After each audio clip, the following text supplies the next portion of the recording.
অনেক জল্পনা কল্পনার পর চ্যাম্পিয়ন্স লিগের শেষ 16 ড্র অনুষ্ঠিত হলো। সরাসরি টিকে যাওয়া 8টি দলের বিপক্ষে রাউন্ড অফ 32 শেষ করে এলো আরো 8টি দল।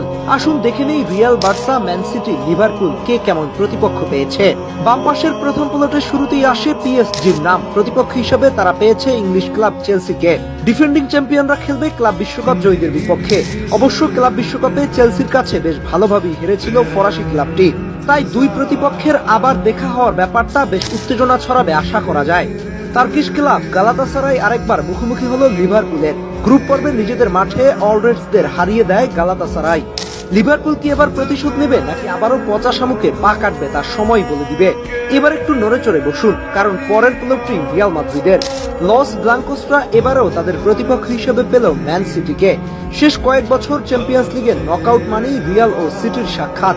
পেপ গার্দিওলা হয়তো আরেকবার খালি মাথায় চুলকাবেন। এমবাপ্পে, ভিনিসিয়াসরা এই ড্র দেখে হয়তো আবারও মুচকে হাসছে। আর্লিং হালান্ড হয়তো আবারও ভাবছে রুডিগারের মুখোমুখি কেমন করবে সে। সব মিলিয়ে এই ম্যাচটি হতে যাচ্ছে এবারের চ্যাম্পিয়ন্স লিগের আরেকটি বিগ ব্লাস্টার ম্যাচ। পরের প্লটে আছে আতালান্টা ও বায়ার্ন মিউনিখের নাম। চ্যাম্পিয়ন্স লিগে ইতালির টিকে থাকা একটা মাত্র দল আতালান্টা, তাও শেষ 16তে তাদের প্রতিপক্ষ বায়ার্ন মিউনিখের মতো বিগ ক্লাব। বায়ার্নের একক আধিপত্য কতটা দেখা যাবে তার হিসেব কষাকষি এখনই শুরু হয়ে গেছে। এবার ডান পাশে আসা যাক। ডান পাশের প্রথম নামটা বার্সেলোনার। হ্যান্সি ফ্লিকের দল প্রতিপক্ষ হিসেবে পেয়েছে নিউক্যাসেলকে। বার্সার জন্য তুলনামূলক সহজ প্রতিপক্ষ বলা চলে, বাকিটা দেখা যাবে তাদের ম্যাচের পারফরম্যান্সের উপর। দ্বিতীয় প্লটে আছে টটেনহাম ও অ্যাটলেটিকো মাদ্রিদ। দুটো দলই সমান সমান, কেউ কাউকে ছাড় দেবে না।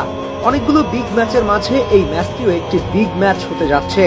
তৃতীয় প্লটে আছে এবারের আসরের ডার্ক হর্স বোদো গ্লিমটের নাম। পর্তুগিজ ক্লাব স্পোর্টিং এর মুখোমুখি হচ্ছে তারা। এবারের আসরে ম্যান সিটি, অ্যাটলেটিকো মাদ্রিদ ও ইন্টার মিলানকে হারানো বোদো কি আবারও রূপকথার গল্প লিখতে পারবে কিনা তার অপেক্ষায় একটা বড় ফ্যান বেজ বসে আছে। আর সবার শেষের ক্লাবটি হলো লেভারকুসেন বনাম আর্সেনাল। আর্সেনালের জন্য তুলনামূলক সহজ প্রতিপক্ষই পড়েছে, তবে আর্সেনাল নকআউটে বটল করে ফেলে কিনা তারও গ্যারান্টি নেই।